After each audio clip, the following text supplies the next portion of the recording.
ভারতের সঙ্গে কৌশলগত সম্পর্ক রয়েছে যুক্তরাষ্ট্রের। মার্কিন প্রেসিডেন্ট ডোনাল্ড ট্রাম্প প্রকাশ্যে বহুবার ভারতের প্রধানমন্ত্রী নরেন্দ্র মোদীকে বন্ধু বলে উল্লেখ করেছেন, কিন্তু তিনি আবার নিষেধাজ্ঞা আর শুল্ক চাপানোর মাধ্যমে ভারতের অর্থনীতিকে ধ্বংস করার হুমকি দিয়ে চলেছেন।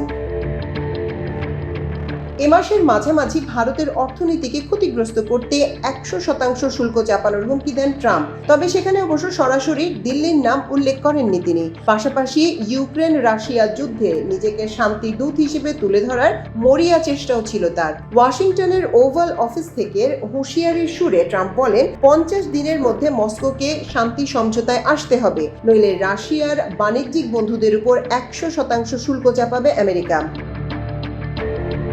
এই মন্তব্যের 3-4 দিনের মাথায় ফের হুমকি দেন ট্রাম্প। এবার ব্রিক্সের উপর আক্রমণ চালান তিনি। 10 দেশের এই সংগঠনের অন্যতম সদস্য রাষ্ট্র ভারত। সংগঠনটি নিজস্ব মুদ্রা চালু হবে বলে ইতোমধ্যেই গুঞ্জন ছড়িয়েছে। সেক্ষেত্রে দুনিয়া জুড়ে শেষ হতে পারে ডলারের আধিপত্য।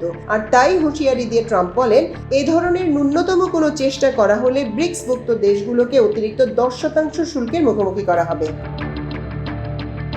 শুল্ক হুমকিতে ট্রাম্প কোথাও আলাদা করে ভারতের নাম না করলেও দিল্লি যে তার রেডারে আছে তা স্পষ্ট করে দিয়েছেন। গত 14 জুলাই মার্কিন নেতৃত্বাধীন ইউরোপীয় জোট ন্যাটোর মহাসচিব মার্ক রাটের সঙ্গে বৈঠক করেন তিনি। আলোচনা শেষে রাট প্রধানমন্ত্রী মোদীর নাম উল্লেখ করে নয়াদিল্লিকে আর্থিক নিষেধাজ্ঞার হুমকি দেন। রাটের হুঁশিয়ারির পর তৎপর হয় ইউরোপীয় ইউনিয়ন। গত 18 জুলাই গুজরাটের নায়ারা এনার্জি লিমিটেড নামের একটি খনিজ তেল সংশোধনাগারের উপর নিষেধাজ্ঞা চাপিয়ে দেয় ফ্রান্স, জার্মানি সহ ইউরোপের 27টি দেশের ওই সংগঠন। এরপর আরও এক ধাপ এগিয়ে এ দেশের অর্থনীতিকে ধ্বংস করার হুমকি দিয়ে বসেন ট্রাম্পের বদলে রিপাবলিকান পার্টির আর এক নেতা সেনেটর লিন্ডসে গ্রাহাম। ফক্স নিউজকে দেয়া তার বিস্ফোরক সাক্ষাৎকারের পর পরিস্থিতি আরও জটিল হয়েছে। গ্রাহামের যুক্তি, রাশিয়ার রপ্তানি করা অপরিশোধিত তেলের 80% কিনছে 3টা দেশ। তারা হলো চীন, ভারত ও ব্রাজিল। তার কথায়, ইউক্রেন যুদ্ধে মস্কোকে সাহায্য করার জন্য এবার শাস্তি পেতে হবে তাদের। নিষেধাজ্ঞা ও শুল্ক দিয়ে ভারতের ক্ষতি করতে চাওয়ার বেশ কিছু কারণ রয়েছে বলে মনে করেন বিশ্লেষকরা। প্রথমত, গত বছরের নভেম্বরে নির্বাচনী প্রচারে মাত্র 7 দিনের মধ্যে রাশিয়া ইউক্রেন যুদ্ধ থামিয়ে দেওয়ার প্রতিশ্রুতি দেন ট্রাম্প, কিন্তু ক্ষমতায় আসার 7 মাস অতিক্রান্ত হলেও সে ব্যাপারে এক চুলও এগোতে পারেননি তিনি। উল্টো আন্তর্জাতিক ক্ষেত্রে তাকে কিছুটা গুরুত্বহীন করে ফেলেছে রুশ প্রেসিডেন্ট ভ্লাদিমির পুতিন।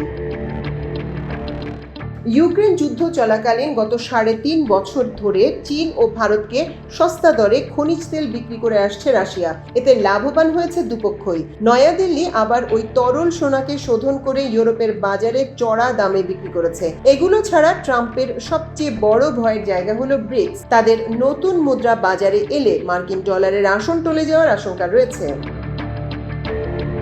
গত কয়েক বছর ধরেই মার্কিন অর্থনীতি স্লথ হয়ে গেছে। আন্তর্জাতিক ক্ষেত্রে বিপুল ঋণের বোঝা রয়েছে আমেরিকার কাঁধে। আর তাই বিশেষজ্ঞরা মনে করেন, আগামী 1 বছরের মধ্যে বিপুল আর্থিক মন্দার মুখে পড়বে ওয়াশিংটন। সেই বিপদ আঁচ করে রাশিয়াকে কোণঠাসা করতে মরিয়া হয়ে উঠেছেন ট্রাম্প। দ্বিতীয়ত, নিজের শর্তে ভারতের সঙ্গে বাণিজ্য চুক্তি করতে চাইছেন তিনি। মাল্টিমিডিয়া ডেস্ক, আমার দেশ।